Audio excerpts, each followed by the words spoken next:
Bagamat may hatol na ang impeachment court, hindi pa tapos ang laban para sa ilang abogado na pinatalsik na si Chief Justice Corona. Pinagdedebatihan pa rin daw nila ang mga posibleng hakbang na maaari nilang gawin ngayong ibinaba na ang hatol. May report si Tina Panganiban Perez. Naibaba na ang hatol na tinanggap ng akusado. Pero may ilang abogado ang napatalsik na si dating Chief Justice Renato Corona na ayaw pang isuko ang laban. Sa Medical City kung saan nakakonfine si Corona, pinag-usapan daw kagabi ang posibleng hakbang matapos mahatulan ng guilty ang kanilang kliyente. Mainit daw na pinagdebatihan ng sinasabi ni Lead Defense Counsel Retired Justice Serafin Cuevas na pwede pa silang umapela sa Korte Suprema kung may makikita silang grave abuse of discretion sa panig ng senator judges.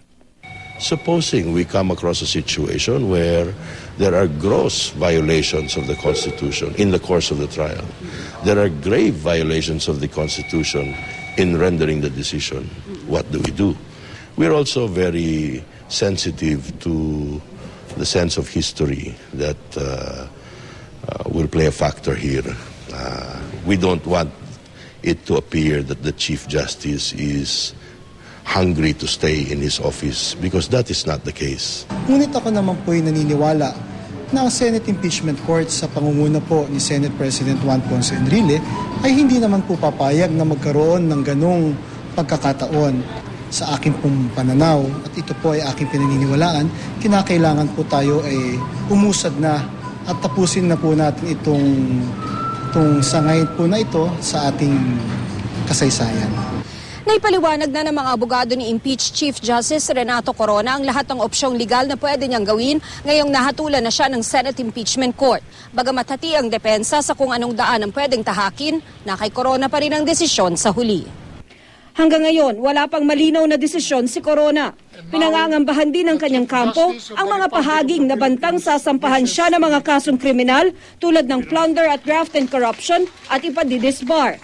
Di na raw magtataka ang kanyang mga abogado kung ang mismong waiver ni Corona gamitin laban sa kanya. The waiver stands, up to as far as I know. But there is nothing to prevent the ombudsman from inquiring into those bank accounts. We expect that the persecution of Renato Corona will continue. Mabigat po ang ebidensya na kinakailangan po nila na mapakita bago po makasuhan si Chief Justice Corona. Pero may ilang senator judge na hindi sang-ayong kasuhan pa ang natanggal na punong mahistrado. Kung ako tatanungin, sana hindi na.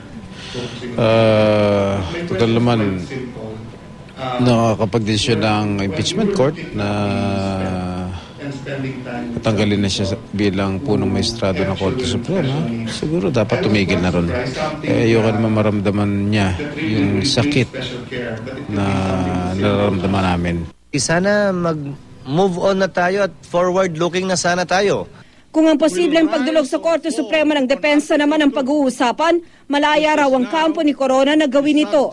Pero sabi ng impeachment court presiding officer, they're entitled to that, but I think they better read the Constitution very well, because the Constitution says the Senate has the sole power to try and decide all cases of impeachment, no one else.